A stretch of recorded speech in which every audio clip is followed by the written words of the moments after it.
morning. If you would please stand with me and turn to hymn 284. Now I belong to Jesus. All three verses. Jesus, my Lord, will love me forever. From him no power of evil can sever. He gave his life to ransom my soul. Now I belong to him. Now I belong to Jesus. Jesus belongs to me.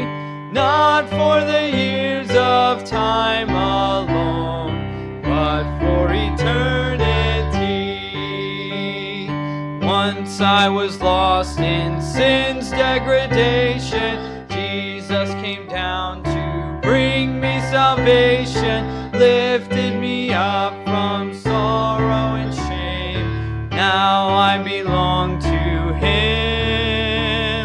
Now I belong to Jesus. Jesus belongs to me. Not for the years of time alone, but for eternity. Joy floods my soul, for Jesus has saved me, freed me from sin that long had enslaved me. His precious blood he gave to redeem. Now I belong to him. Now I belong to Jesus. Jesus belongs to me. For the years of time alone, but for eternity.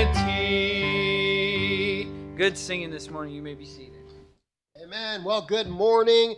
I'm so glad that it's not just that we claim Jesus, but Jesus claims us. And man, I'm so glad for that, because if we just claimed Christ, man, we could royally mess that up, and we would. But we are his, and I'm grateful for that. All right, so prayer requests that came in. And so just so you know, if you ever have a prayer request, you don't have to wait till Wednesday. And you can text me, you can email me, or in the app and in the website, there's a form where you can type in a little prayer request, and we'll get that. And so Steve Keene wrote in and said, a good friend's son, Reese Thorson, is in the hospital for the next 5 days, getting brain surgery to hopefully cure his daily seizures from a condition he's had since birth. He's about 8 years old. And so if we could pray for Steve Keene's friend's son, Reese Thorson, that would be a blessing. And pray that they'd be able to get that taken care of, and that would actually cure his seizures, daily seizures. Man, that's rough. That is rough indeed. And so, good morning. And so a couple, I guess maybe one more update. We just switched over to a new live streaming service. And previously we were live streaming via YouTube, and which is free, which is great. We've switched over to live stream through the service that we use for online giving and our website and our app. And there's a couple reasons for that. One, it allows us to simulcast to Facebook Live and to YouTube and to our website all at the same time. So that's a blessing. So if you're at home sick or you're not able to make it, you can go to the website under sermons and you'll see it. You could still go to YouTube. You could go to Facebook. You could also share from Facebook Live. So there's that opportunity. And what's also interesting is it's a company that's really set up by Christians to help churches. And what we've started to see is Facebook and YouTube, because they're not exactly, they're private companies that can do whatever they want. And they've started to do some interesting things to other preachers' messages, and where things are getting cut out.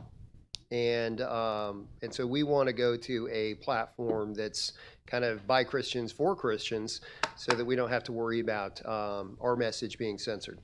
And so we've done that, and I just say that so one, that you know what's going on. Number two, so that if you are at home, like you know how to get the message. And I waited until YouTube syndication was available, because they came out with Facebook syndication first, just so that if you didn't know, nothing would change. Like, you could still go to YouTube, the subscription still works, and everything else. So if that's the case, that's fine. You can still do that. But now you can also go to Facebook, the Bellevue Baptist Church Facebook account, and you can also view it on the website or in the app. Because also another thing that's interesting with COVID is more people are watching, like people that I have no idea who they are, which is great. It's fantastic. And some of those people have actually like given online, which just like blows my mind, right? And so hopefully, and first and foremost, right, this church is for this community and it's for this congregation. But if we can also be a blessing to others, that's fantastic. And so just wanted to give you an update there. All right, let's go ahead and open up to Proverbs 29. Proverbs 29, verse 7. We're going to look at a lot of verses again today, but we'll just start with Proverbs 29, verse 7, which is one of the verses we're using. As we continue in our series on social justice, and we're going to look today at the Christian's response to those in need. The Christian's response to those in need. Proverbs chapter 29, verse number 7. Everybody there? Yep. All right. The righteous considereth the cause of the poor, but the wicked regardeth not to know it. Okay, the righteous considereth the cause of the poor, but the wicked regardeth not to know it. All right, let's pray, and then we'll get into it. Dear Heavenly Father, Lord, I thank you so much for an opportunity to be in your house. I thank you for the technology that we're talking about, that those that are not able to make it, or that are sick, or that are trying not to get sick, or maybe just geographically dispersed, that because of that technology, they're allowed to be with us virtually. I'm so grateful for that. But Lord, whether people are here or whether they are away, I pray that you would speak through your word. Lord, that it knows no bounds, and I'm so grateful for that. It can get into the deepest, darkest recesses of our hearts, and that is what you desire. And I pray that is what would be done today. We ask this in Jesus' name. Amen. All right, so review, social justice. Last week, we looked at the biblical view of oppression and those at risk of being oppressed. And so I want to review just some things we saw, right? Number one, oppression is real, and the Bible really does define oppression in a very similar way to how we would think of it in a modern sense. I say that, and it's an important point, because sometimes we looked at the modern social justice movement as well as historical social gospel, and because there's so much wrong with both of those, there may be this knee-jerk reaction to talk about, people aren't really oppressed. Well, no. The Bible does give us, right, quite a bit of information about who is oppressed and what does it mean to be oppressed, and the fact that there are folks, and some even instruction for God's people on oppression, right? So it's rarely is it ever the extremes, and so we see that, right? There do exist marginalized groups. And they are at risk of being oppressed because of their lack of ability to take care of themselves. Now, we looked at the groups that the Bible oft recounts, right? The fatherless, the widows, the poor, the stranger. And we would see that predominantly in the Old Testament, but we also see that echoed in the New Testament as well.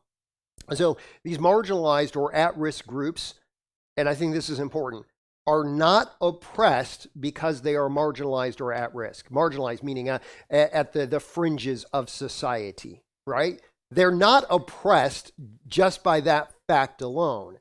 Just because they're poor or have needs, right? Widows are not oppressed because they're without a husband and a provider, but they are targets for oppression because they are easier to take advantage of. And again, I gave examples of this, like predatory lending that we would see today, payday lending. I mean, that absolutely it targets disadvantaged or marginalized individuals or those that have less, right, so that others can gain. And we see that today. Now, this is huge, and this idea of those that have needs are not necessarily oppressed is true. And we're going to see some verses to remind us of that. But God's people are instructed not to oppress those groups specifically, right? We just as a reminder, we went through these last week, Zechariah 7:10. And oppress not the widow, the fatherless, the stranger, nor the poor, and let none of you imagine evil against his brother your heart. Right, Deuteronomy 24:14, thou shalt not oppress an hired servant that is poor and needy, whether he be of thy brethren or of thy strangers that are in thy land within thy gates. Okay, I've got several other verses, but again, this is review. So the idea is if we are, as God's people, are instructed not to oppress them, the poor, the needy, etc., then that means that they can be poor and needy and not be oppressed, right? So that's super, super important. Why?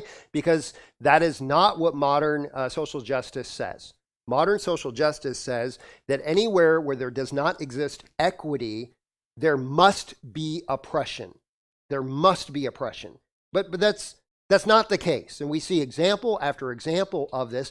And yet, right, God says that he cares about those that are in need and those that are oppressed. Psalm 146, 5-9. Happy is he that hath the God of Jacob for his help, whose help is the Lord his God, which made heaven and earth, the sea, and all that therein is, which keepeth truth forever, which executeth judgment for the oppressed, that'd be justice, right? Which giveth food to the hungry. The Lord looseth the prisoners. The Lord openeth the eyes of the blind. The Lord raiseth them that are bowed down. The Lord loveth the righteous. The Lord preserveth the strangers. He relieveth the fatherless and widow. But the way of the wicked he turneth upside down. So the Lord is the one, right, who provides for those that are in need, that are marginalized, that are estranged from society. All right. Now, who can tell me what if God were to work providentially? What does that mean? Does anybody know? It's okay. Okay. Yeah.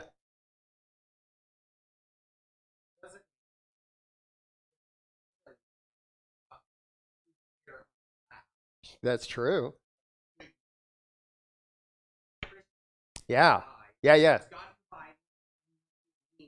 Yes. But yes. So God providentially providing, right, is to be contrasted with a natural miracle. If you think about it that way, manna shows up in the morning. Is God providing that? Absolutely, God's providing that, but that is like outside the bounds of nature, right? When God does that. And versus, you wake up in the morning, George Mueller, you wake up, you're running an orphanage, and you set the table, and none of your kids or you have anything to eat because you're out of money, and you pray and thank God for the meal, and there's a knock on your door, and it's the I forget the story exactly, but it's the milk delivery guy whose cart busted a wheel, and he's got all this milk that's going to spoil. Hey, I thought, would you guys want some milk? That's God's providential, right, delivery, where he uses individuals, whether they're Christians or even not. I think we're going through the book of Nehemiah. Artaxerxes was a heathen king, yet God providentially used Artaxerxes, right, to help his people. And so because God cares for the poor, the marginalized, the needy, the fatherless, the widows, the strangers, he often providentially uses his people to meet those needs.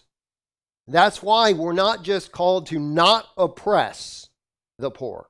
Certainly, there is a do no harm principle, right? As God's people, we should not be doing harm, especially to those that are at the greatest risk of being taken advantage of. But it's not just do no harm. It is to actively play a role in providentially doing his work to care for the oppressed. All right, so we saw that God cares for the oppressed. And in caring for them, it's not like, oh, bless your heart type of caring, right? Like I feel sad for you. But it is caring for, meeting the needs of. And God providentially uses people to do that. And so we're going to see today, we are called to help the poor. Like individually, as God's people, we are called. Proverbs 29:7, which we read in the beginning of the sermon. The righteous considereth the cause of the poor, right? The righteous considereth the cause of the poor, but the wicked regardeth not to know it. So we're called to righteousness, of course, as God's people, and the righteous take into consideration both the needs and the cause of the poor. You are a voice for the voiceless, but you also consider what it is that they actually need. Proverbs 28:27. He that giveth unto the poor shall not lack, but he that hideth his eyes shall have many a curse. Have you ever hidden your eyes? You know, where there's somebody clearly in need, but you pretend not to see them. And we may immediately think about the person on the street corner. I'm going to get to that. That I would argue is not the predominant application, right, of the needy. But the idea is that you see the need and you decide you're not going to do anything about it. But he says, he that giveth unto the poor shall not lack. So I want you to see, this is clearly, I'm giving. It's not like, I'm going to go pray for you, although you probably should, right? There's actually giving there. And in fact, when people follow God's will and commands, they are not oppressed, they're blessed. Proverbs 19:17. He that hath pity upon the poor lendeth unto the Lord. So lendeth, we would understand, right, would be a monetary application. You're lending money. And the idea here is not that you're necessarily lending money to the poor, because if you have pity on them, you're actually giving to the poor. But the idea is that God's going to make it right. God's going to repay you, because it's like you're lending unto God, and God doesn't, he always makes good, right, on the debt, if you will. I mean, it's a picture. It's not, you're not actually lending money to God, right? But once again, those who bless the poor will receive blessing from the Lord. Why? Because God cares for those people. Because God cares for them. Leviticus 23:22. And when ye reap the harvest of your land, thou shalt not make clean riddance of the corners of thy field when thou reapest, neither shalt thou gather any gleaning of thy harvest. Okay, so here's what he's saying. You're going to go out, it's harvest time, you've got your corn or whatever it is, and you've got your reaper, and you're cutting it down, and you missed the corners. You missed some areas of picking up the corn or cutting it down or whatever. It says once you go through, you're not to go back and get what you missed.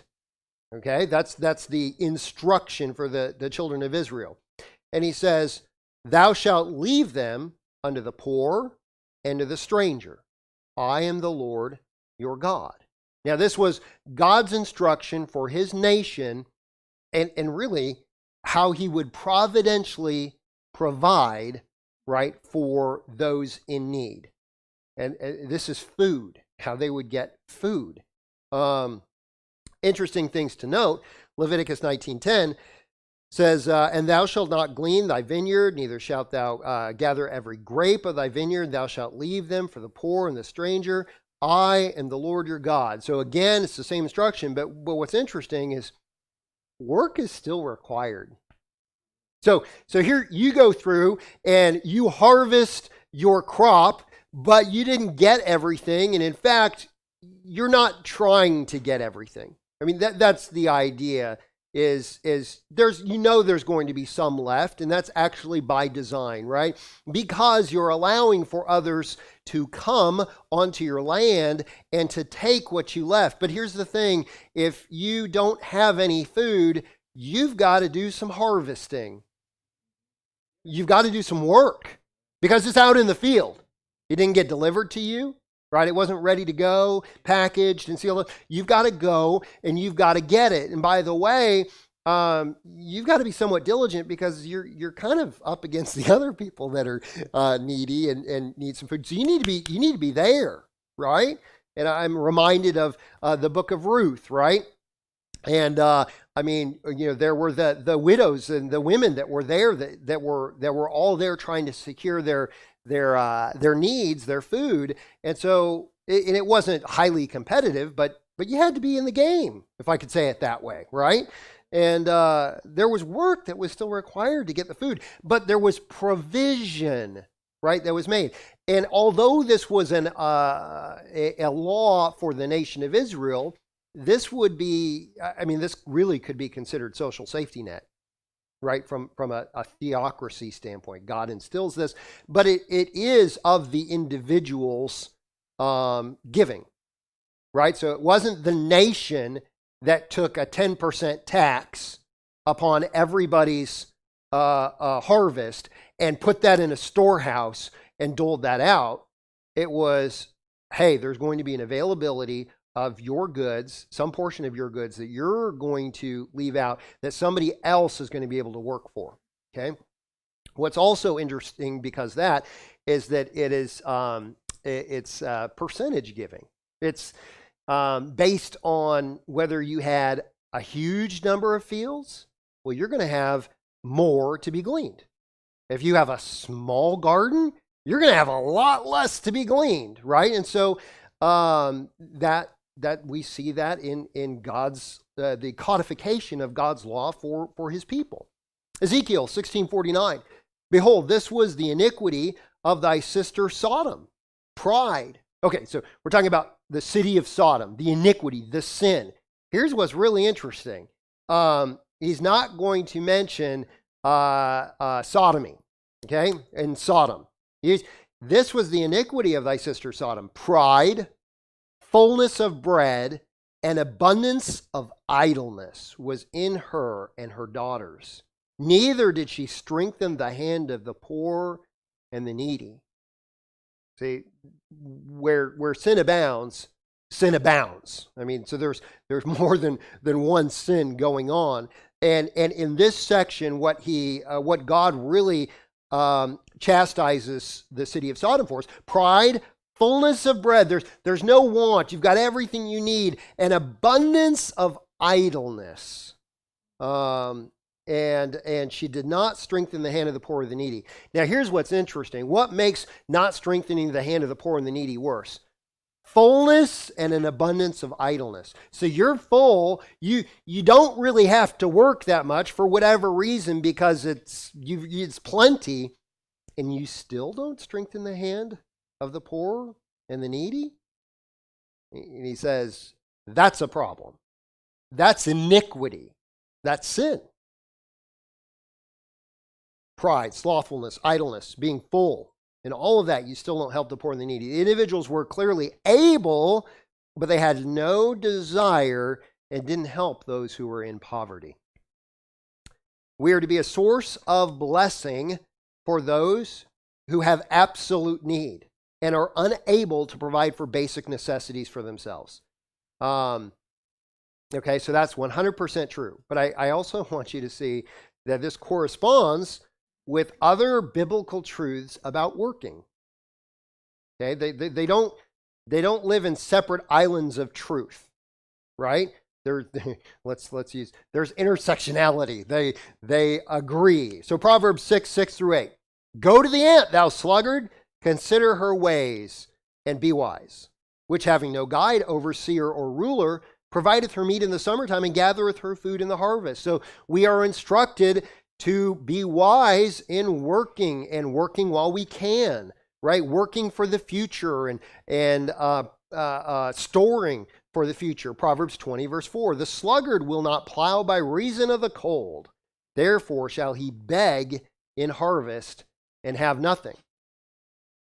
So if you have an excuse not to work, here's what the Lord says. You're going to beg and have nothing because you're going to reap what you sow.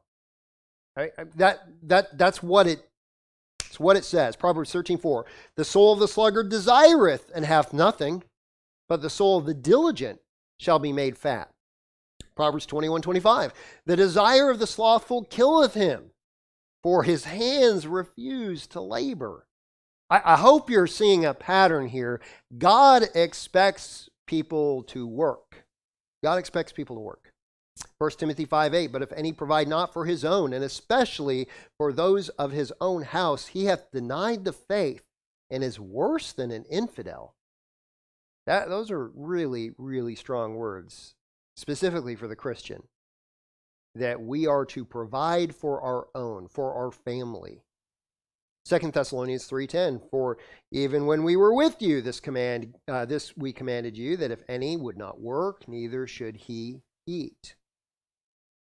It's funny that personal accountability is thought of by many, especially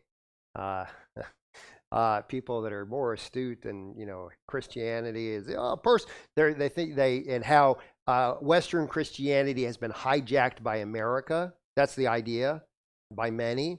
Is that, well, you have a very American view of Christianity, and if we really put it in the Middle Eastern context of which it began, and they think that personal accountability and responsibility is this American ideal. It's not. It's a biblical ideal, right, that America took and was founded upon. And that we have not injected culture, right, at least from this perspective, culture of a suit and tie and everything else. Sure, yes, that's very Western and where we are culturally. But the idea of personal accountability is not culture injected to the Bible. You can see it clearly throughout, and this is the Old Testament, that you are accountable, right, for being diligent and providing for yourself and your family. You're accountable. And more so, when you look at the personal accountability of, you are accountable for your soul and for deciding, right, to accept Christ as your Savior. Nobody else can do it for you. It is only you. So the Bible is replete with the idea of personal accountability, and it is not injected from our current culture. And so these truths of giving to the needy and of being accountable to work for you and your family live in harmony one to another. They do, right? Many will get out of balance on one side or the other. I don't need to give anything to anybody because they need to work. Well, that would be wrong, right? I need to give everything to everybody and nobody needs to do anything. Well, that would also be wrong. Clearly, there are some that, let's take the easiest example, orphans, the fatherless, the young orphans. Can they work? Not really. Should they be provided for? Absolutely, right? We have verses that we went through that say that.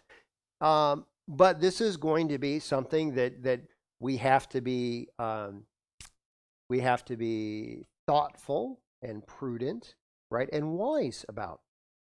But it's not just providing for the needy that the Bible instructs the God's people to do. We are to look on the oppressed and to defend them when no one else will. We're to rectify situations of oppression and give a voice to the voiceless. Psalm 82:3. Defend the poor and fatherless. Do justice to the afflicted and needy. So defend the poor and the fatherless, those that are marginalized without a voice. And do justice, pursue justice for them. As God's people, we should want what is right, regardless of whether it impacts us, right? We should stand for righteousness, rightness, regardless of whether it's for us or not. Even more so, we should want what is right for those that have less of an ability to pursue justice for themselves. Isaiah 1:17. Learn to do well, seek judgment, relieve the oppressed, judge the fatherless, plead for the widow. Plead for the widow. That we're literally to be a voice, an advocate, right, for those that have no voice. Proverbs 31:8-9. Open thy mouth for the dumb in the cause of all such as are appointed to destruction.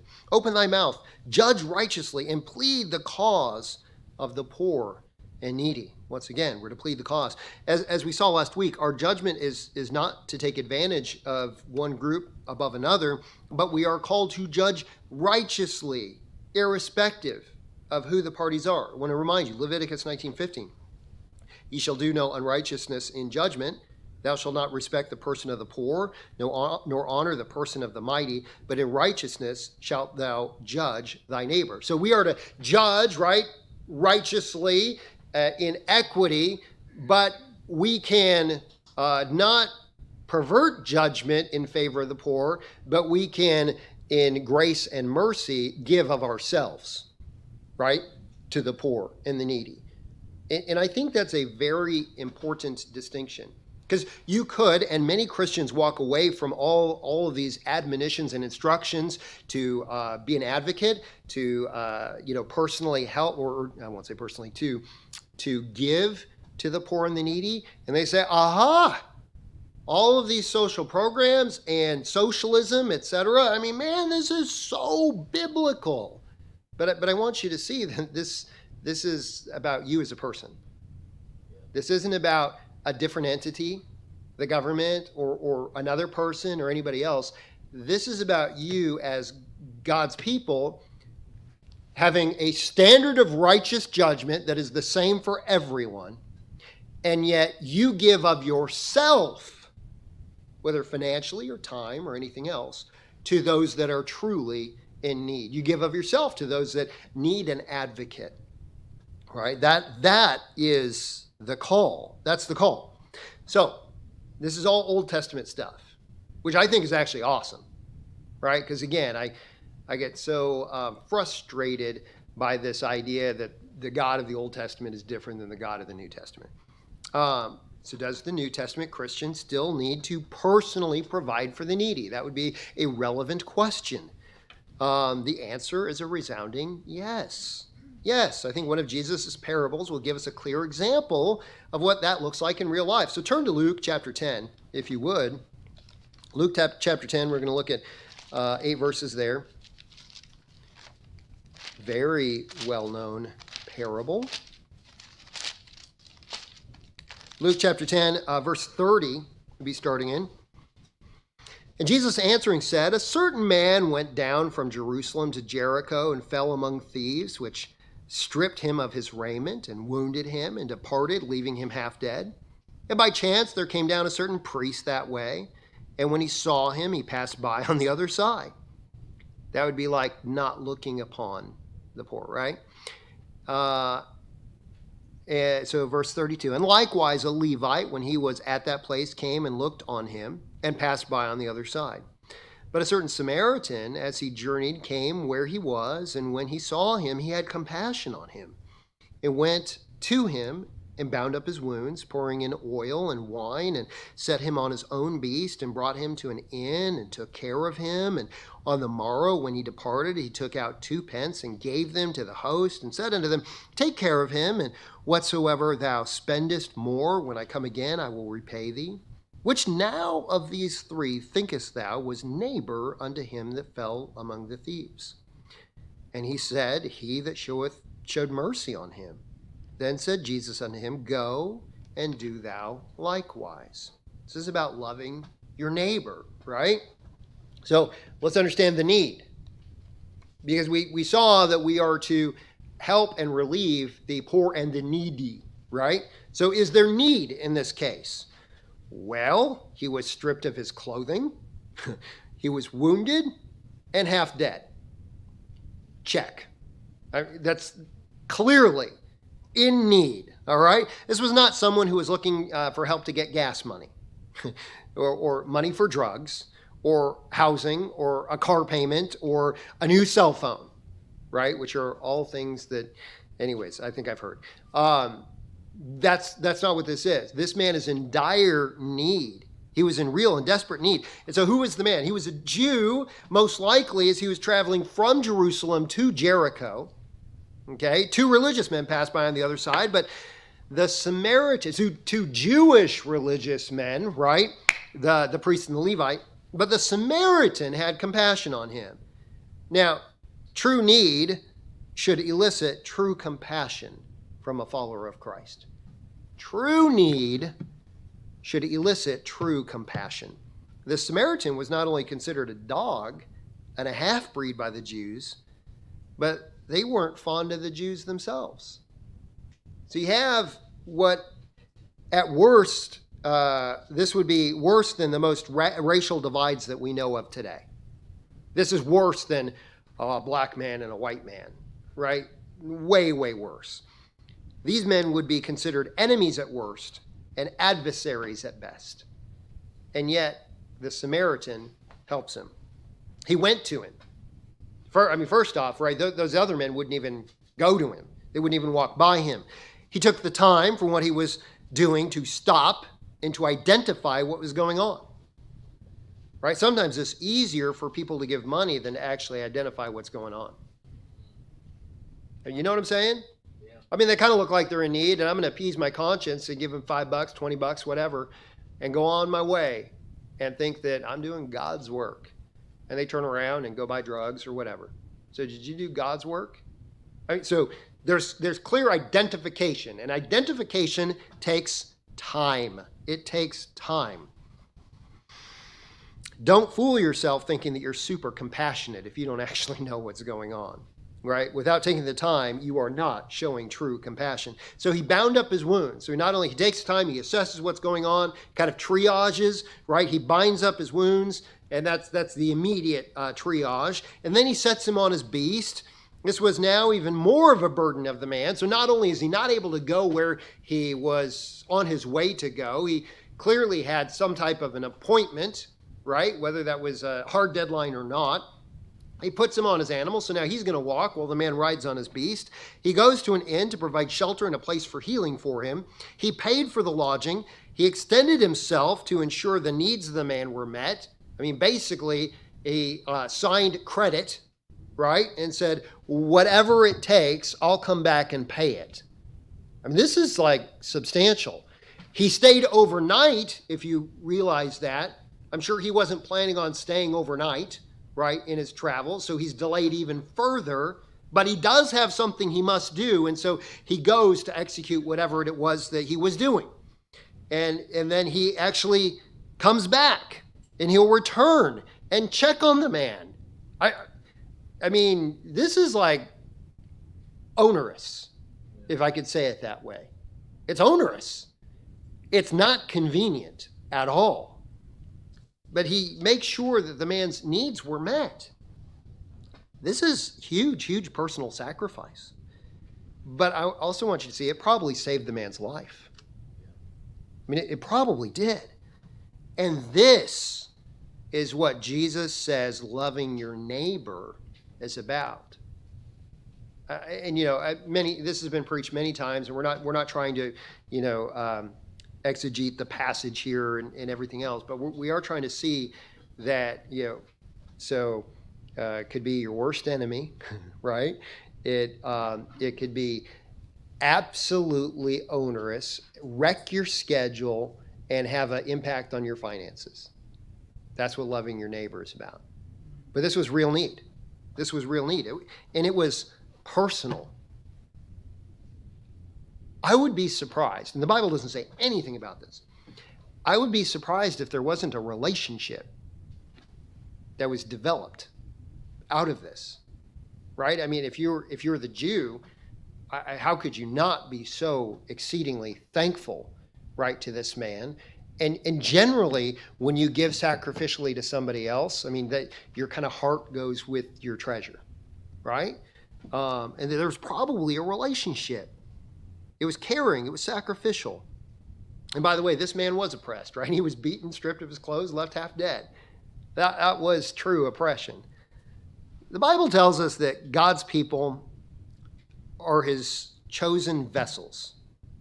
And we're called to show the love of God to the poor, the needy, the widows, those that are in true need, even when they are depressed, even when they aren't oppressed.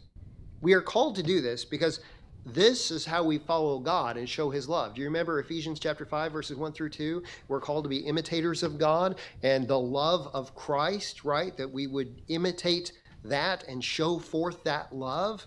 This is one of the ways we do it. And we saw last week that not everybody that's poor and needy is oppressed, but everybody who doesn't have Christ is oppressed. And in Acts, it says they're oppressed of the devil. And so we know there's a spiritual need as well. And we're going to get to that. We're not soft pedaling that. We're not minimizing that. We ought to be about that.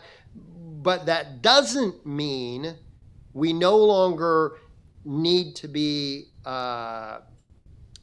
we no longer need to allow God to use us providentially for his caring, right, of the poor, the needy, the fatherless, the widows, those that are unable to do it themselves. But it's also deeply personal, right? Like the Samaritan. You need to understand what's going on. So doesn't mean that you just give money to everybody on the street corner. One of the very interesting things, having both Yunar and Wade work at Chick-fil-A, is that's a very popular hangout spot for those that would be panhandling. And I don't know if this is true, but probably a higher proportion of Christians go to Chick-fil-A, or maybe they feel like they're more Christian when they go to Chick-fil-A. I don't know, but there's a number of meals that would be purchased at Chick-fil-A for those people. So much so that they start chucking them in the bushes because they don't want the meal. They're not there for food, for sustenance. They're there to get money for other things. And that's a generalization that I'm sure breaks down for an individual. But on the whole, that's fairly accurate. Well, so how do you know what needs to be done? Well, you need to know, right? You need to be engaged in a situation that you're going to help. Because helping, again, is not simply buying a meal. Like, helping is, there's a real need. There's a real need. And generally when you help, it's going to cost you more than a $10 Chick-fil-A meal. Real help. And there's another church in town. I love, not doctrinally where we are, but I love the story of their pastor. And I think if I remember right, he was from Sri Lanka or another country similar, and came to the States and as immigrants, and they had no place to stay, and a Christian family took them in and let them live in their house. Like, that's legit. If I could say, that is burdensome. That is loving. And eventually their family, his family, got saved because of that. And I mean, that's showing the love of Christ. That's not handing them a $10 Chick-fil-A meal. Do you see the difference? Yeah. That's really providentially showing the love of God. It means that we're called to know people's stories more intimately, to understand who is truly in need, and to love them far beyond buying a meal or giving them a couple of bucks. So we can talk about how modern social justice has it all wrong, and we should. We should. But does your life's version of Christianity have it all wrong as well? Right? That's the question. How have you showed this type of love to your neighbor, especially the poor, the fatherless, the widow? Right? God didn't call the government to show that love. And again, I'm not against some type of government social safety net. I'm just saying the Bible doesn't call the government to do that. The Bible calls God's people to do that. And we're going to get into what did he call the church to do? But this is individually. He's calling people. We ought to do that. With that, we'll have 15 minutes before the next service. You are dismissed.